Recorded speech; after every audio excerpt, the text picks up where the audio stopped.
आज आहे महाराष्ट्रीय बेंदूर. आजच्या दिवशी बैलांची पूजा करतात.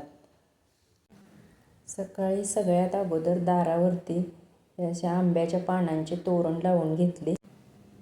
नंतर नैवेद्यासाठी पुरणपोळ्याची तयारी केली आणि पुरणपोळ्या बनवून घेतल्या.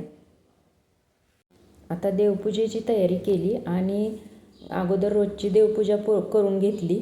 नंतर बैलांच्या पूजेची मांडणी करून घेतली. ही रंगीत बैलही आणलेली आहेत आणि पारंपरिक पद्धतीची चिखलाची बैलही आणलेली आहेत. आजच्या दिवशी बैलांच्या पूजेला फारच महत्त्व आहे. शेतीला पूर्वीच्या काळी आधुनिक तंत्रज्ञानाची जोड नव्हती, त्यामुळे शेतीसाठी बैलांचे फारच महत्त्व होते. बैलांच्या विषयी कृतज्ञता व्यक्त करण्याचा हा दिवस म्हणून आपण बैलांची पूजा करतो. बैलांची पूजा आता करून घेते मी. नैवेद्य दाखवून घेते आणि ओवाळून घेते.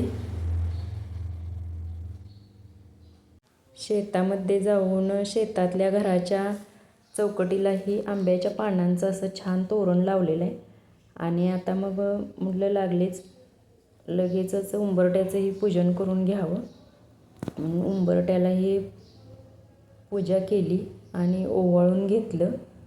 आणि आता बैल तर नाहीच आहेत, म्हणून मग म्हटलं बैलांची राहू दे, पण आहे त्या जनावरांची तर पूजा करूया. म्हणून मग सकाळी आमच्या कारभाऱ्यांनी त्यांना धुवून स्वच्छ असं त्यांची शिंगं रंगवलेली होती.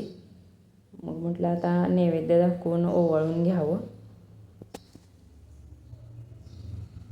आणि आता शेताचीही पूजा करून घेतली. शेतामध्ये जाऊन शेताला असं एक छान आंब्याच्या पानांचं तोरण घातलं आणि फुलं वाहिली.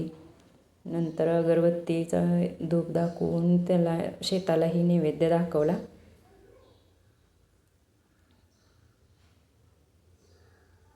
मी साजरा केला अशा पद्धतीने बेंदूर हा सण.